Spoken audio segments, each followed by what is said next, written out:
Okay, getting ready to do another high start launch here.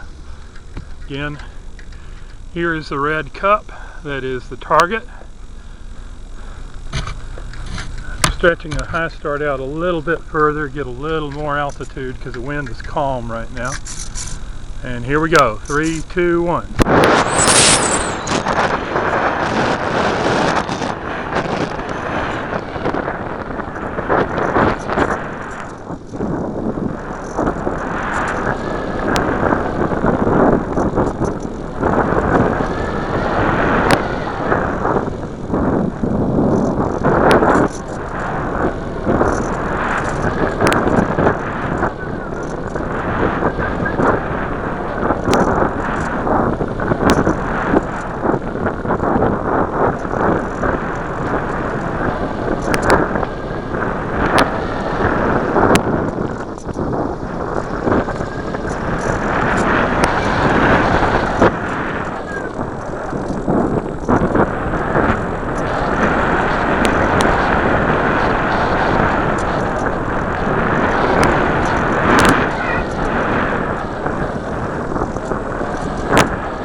Okay, stuck the landing a little too soon. About 2 meters away, so that would have been an 80 or 90 point landing. Got a lot of mud on the nose here. This side is really nice to land in. I'm going to go get the high start again. My little beeping you hear is a switch on my transmitter that enables the flap to be armed. Have my transmitter set up in programming so that the throttle switch that activates the flap, that only will actually make the flap move when I flip a certain toggle switch, and I hardwired the toggle to make a beeping sound with a piezo beeper I added into it. So that's the beeping you hear right now, and I'm going to flip that off. Actually, first I'm going to deploy the flap. So right now the flap is down, and then I'm going to flip this toggle switch, and you won't hear the sound anymore, and the flap will come up. There, the beeping is gone and the flap is up, and that's the way I have the model set up for boost and for most of the glide until I'm ready to land, and then I flip that toggle switch to arm the flap. So here we go. Again, here is the high start. That's the surgical tubing there, and then the orange line, about 50 feet of surgical tubing and 100 feet of line.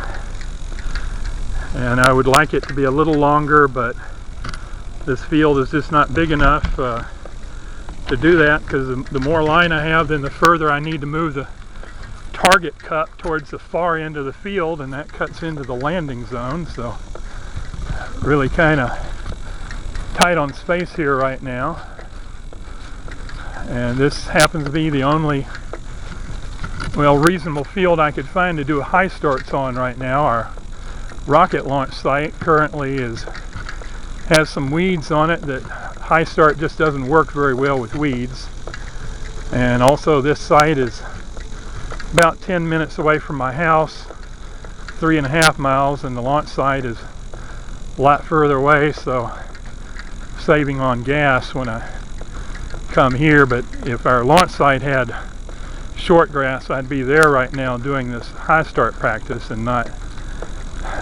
right here. Anyway, getting ready for another flight. All right, everything checks out. Here we go, 3, 2, 1.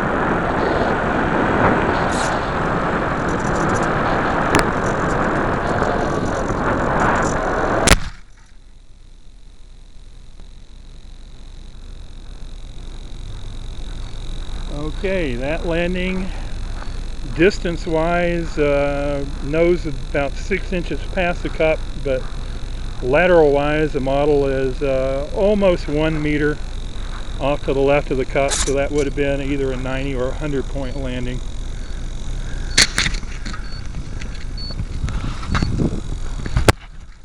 And here we go to go do another flight.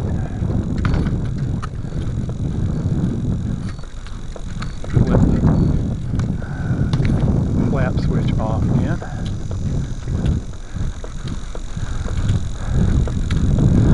High start flights don't last very long, but they're cheap and they don't take too long to do. There's nothing to re-prep in between.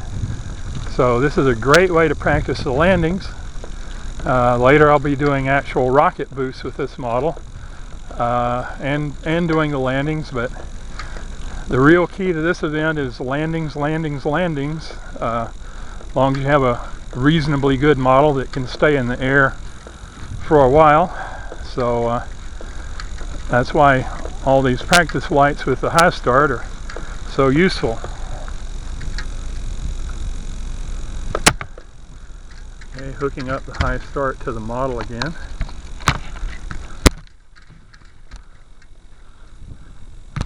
And walking back out. By the way, the field here, little area there, that's nice to have some shade and bench to prep in and everything. So even though the field is not as big as I'd like, it does have some conveniences. And this sod is great to land on.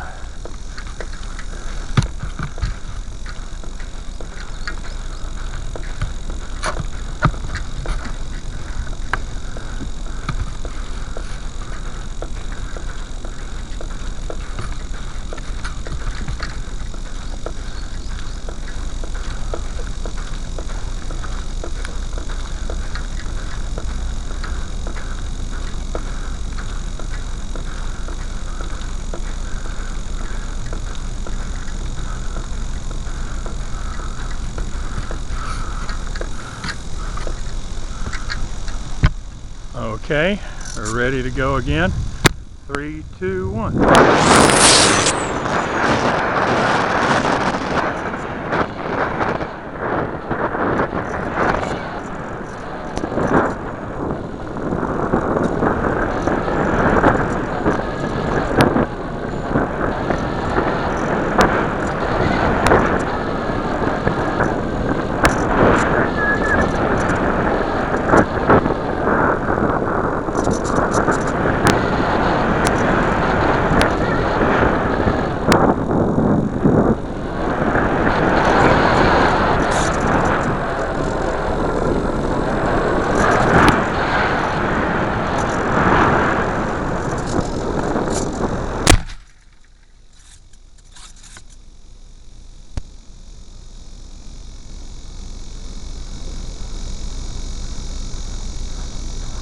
Okay, that landing was not so great. Well, would have been about an 80 point landing. It was a little over 2 meters, less than 3 meters.